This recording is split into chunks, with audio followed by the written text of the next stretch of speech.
I'm going to show you how to use your tennis ball. So basically this is just a self-massage tool so you can roll out any knots you have. If you're feeling real sore in certain areas, you can roll those out as well. So we're going to go ahead and start from the feet and work all the way up to the top of our head. So if you do this with your feet, what you want to do is you want to start at your heel, and then you just want to roll down to your big toe, okay? And then you pick your foot up, go back to your heel, and then you can roll to your second toe. There's really no rhyme or reason how to do this, but if you're gonna roll back and front, then I need you to pick up your foot every time and roll from the heel to the toes, okay? If you find certain tender areas, you can press into them. So I have one right here in the middle of my arch. I can just press into it and make little rolls back and forth and front to back, okay?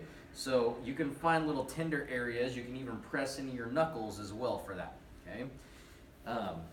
If you're at home or at work and you have a chair, you can roll out your calves with this. So you just take it and you roll out any part of your calves where you feel tender. Good thing I like about this, you can get in between your ankle bone and your Achilles here if you're tender there.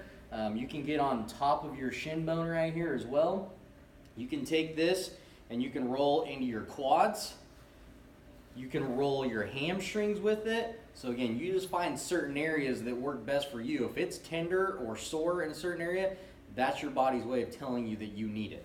You can also roll your glutes with it as well. So you put that on the ground and you just roll back and forth until you hit little tender spots, and then you can dig into them from there.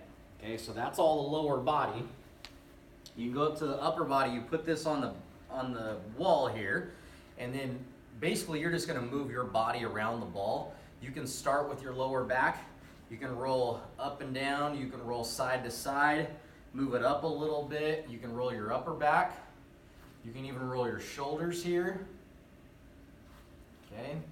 And then if you wanna roll your neck, you just take this here and you just massage out your neck, roll it all the way up into the base of your skull, okay, all the way up in the base of the skull, around the ears here, under the jaw, so all those get real tight and tender, especially if you sit down and work all day long, okay? If you're sore in your arms, you can place this up against the wall again and you roll wherever you're sore, okay? You can roll your forearm here, okay, but with all these, you can always take this ball in your hand and just roll whenever you need to there. If you want to add more pressure, you can either add more pressure on the ground or on the wall.